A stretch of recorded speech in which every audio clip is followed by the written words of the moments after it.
Hello, ഇന്ത്യയിലെ റബ്ബറിന്റെ തലസ്ഥാനമായ കേരളത്തിൽ നമുക്ക് എപ്പോഴും ഡിമാൻഡുള്ള construction industry, plumbing industry, automobile industry എല്ലായിടത്തും നിത്യേന ആവശ്യമുള്ള റബ്ബർ ഗാസ്കറ്റ് ഇപ്പോഴും ഭൂരിഭാഗവും ഇന്ത്യയുടെ പുറത്ത് നിന്ന് ഇമ്പോർട്ട് ചെയ്യുകയാണെന്ന് എത്ര പേർക്കറിയാം? എന്തുകൊണ്ട് ഇത്രയും സുലഭമായിട്ട് റബ്ബർ ലഭിക്കുന്ന നമ്മുടെ കേരളത്തിൽ വളരെ സിമ്പിൾ മെഷീനറീസ് കൊണ്ട് തുടങ്ങാവുന്ന ഈ ബിസിനസ് തുടങ്ങിക്കൂടാ? നമുക്ക് ഇതിനെക്കുറിച്ച് കൂടുതലായിട്ട് അറിയാൻ ഈ വീഡിയോ മുഴുവൻ സ്കിപ്പ് ചെയ്യാതെ കാണുക. ഇതിന് വേണ്ടിയിട്ടുള്ള ഇനീഷ്യൽ ഇൻവെസ്റ്റ്മെന്റ് പറഞ്ഞിട്ട് 1.5 ലക്ഷം രൂപ മുതൽ 3 ലക്ഷം രൂപ വരെ മതി എന്നുള്ളതാണ്. ചെറിയ റൂമും ചെറിയ മെഷീനറീസ് അതുപോലെ ചെറിയ ബേസിക് മോൾഡുകളൊക്കെ മതി എന്നുള്ളതാണ് ഇതിൻ്റെ പ്രത്യേകത. ഇതിനുള്ള മെഷീനറീസ് എന്തൊക്കെയാണെന്ന് വെച്ചാൽ ഹൈഡ്രോളിക് മോൾഡിംഗ് പ്രസ്, പിന്നെ റബ്ബർ മിക്സ് ചെയ്യാൻ ചെറിയൊരു റബ്ബർ മിക്സിംഗ് മില്ല്, പിന്നെ ഒരു വൾക്കനൈസിംഗ് മെഷീനും, പിന്നെ നമുക്ക് ആവശ്യമുള്ള ഗാസ്കറ്റ് ഏത് സീരീസിലുള്ള ഗാസ്കറ്റാണ് നമ്മൾ ഉണ്ടാക്കുന്നത് അതിന് വേണ്ടിയിട്ടുള്ള മോൾഡുകൾ, എക്സാമ്പിൾ ഓറിംഗ്, വാഷേഴ്സ്, ഗാസ്കറ്റ്, അങ്ങനെ പല രീതിയിലുള്ള മോൾഡുകൾ നമുക്ക് ഇതൊക്കെ വളരെ ഈസി ആയിട്ട് നമുക്ക് കിട്ടുന്ന സാധനങ്ങളാണ്. അതുപോലെ റോ മെറ്റീരിയൽ വേണ്ടതെന്ന് വെച്ചാൽ നാച്ചുറൽ റബ്ബർ, EPDM, സിലിക്കോൺ, അതുപോലെ കാർബൺ ബ്ലാക്ക് കളറിന് വേണ്ടിയിട്ട് വൾക്കനൈസിംഗ് ഏജൻസ്, ഇത്രയാണ് നമുക്ക് ഇതിന് വേണ്ടിയിട്ടുള്ള മെറ്റീരിയൽസ് ആവശ്യം. ഇതിൻ്റെ പ്രൊഡക്ഷൻ പ്രോസസ് വളരെ സിമ്പിളായിട്ട് പറയുന്നത് 3 സ്റ്റെപ്പേ ഉള്ളൂ. റബ്ബർ മിക്സ് ചെയ്യുക, ആവശ്യമുള്ള കോമ്പൗണ്ട് വെച്ചിട്ട്, പിന്നെ നമ്മൾ മോൾഡിൽ വെച്ചിട്ട് പ്രസ് ചെയ്യുക, പിന്നെ വൾക്കനൈസ് ചെയ്ത് ഫിനിഷ് ചെയ്യുക. ഇത്രയും വളരെ സിമ്പിൾ പ്രോസസ്സാണ്, ഒരു കോംപ്ലിക്കേറ്റഡ് സംഭവങ്ങളൊന്നുമില്ല. ഇതിൽ മാർക്കറ്റിംഗ് ആൻഡ് സെയിൽസ് വളരെ ഈസി ആയിട്ട് കൺസ്യൂമബിൾ പ്രോഡക്റ്റ് ആയതുകൊണ്ട് വളരെ ഫാസ്റ്റ് ആയിട്ട് സെയിൽ ചെയ്യുന്ന പ്രോഡക്റ്റാണ്.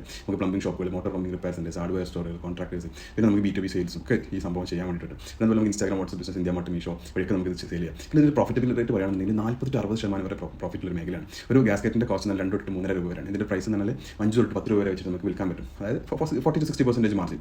ഈസി ആയിട്ട് നമുക്ക് ലക്ഷങ്ങൾ സമ്പാദിക്കാൻ പറ്റുന്ന, അതുപോലെ തന്നെ സ്കെയിലബിലിറ്റി നോക്കുകയാണെങ്കിൽ വളരെ വലിയ രീതിയിലേക്ക് നമുക്ക് എക്സ്പാൻഡ് ചെയ്യാൻ ചാൻസ് ഉള്ള ബിസിനസ്. കാരണം നമുക്ക് സിലിക്കോൺ ഗാസ്കറ്റ് ആഡ് ചെയ്യാം, പിന്നെ നമുക്ക് വലിയ കോൺട്രാക്ടേഴ്സിന് ഇന്ത്യക്ക് പുറത്തേക്കൊക്കെ നമുക്ക് എന്ത് ചെയ്യാൻ വേണ്ടി കൊടുക്കാൻ പറ്റുന്ന സാധനം. പിന്നെ ആളുകളെ കൂട്ടിയിട്ടും, പിന്നെ അതുപോലെ പുറം രാജ്യങ്ങളിലേക്ക് എക്സ്പോർട്ടിംഗ് സ്റ്റാർട്ട് ചെയ്യാം, നമ്മൾ ബ്രാൻഡഡ് ലെവലിലേക്ക് ഇതിനെ കൊണ്ടുപോകാൻ പറ്റുന്ന സാധനം. അപ്പോൾ ഈ ബിസിനസിനെ കുറിച്ച് കൂടുതൽ അറിയാൻ, ഇതിൻ്റെ ബിസിനസ് ഗൈഡിനൊക്കെ വേണ്ടിയിട്ട് നമ്മുടെ ഈ ചാനൽ സബ്സ്ക്രൈബ് ചെയ്യുക, അതുപോലെ വീഡിയോ ഇഷ്ടപ്പെട്ട ലൈക്ക് ചെയ്യാൻ, ഷെയർ ചെയ്യാൻ മറക്കരുത്. ബിസിനസ് ഗൈഡിന് വേണ്ടിയിട്ട് ഈ വീഡിയോക്ക് താഴെ BG എന്നും ഈ ബിസിനസിനെ കുറിച്ചുള്ള കൂടുതൽ ഡീറ്റെയിൽ ഡിസ്കസ് ചെയ്യാൻ വേണ്ടി 1-to-1 കൺസൾട്ടേഷന് വേണ്ടി 1-to-1 കമന്റ് ചെയ്യാം. Thank you.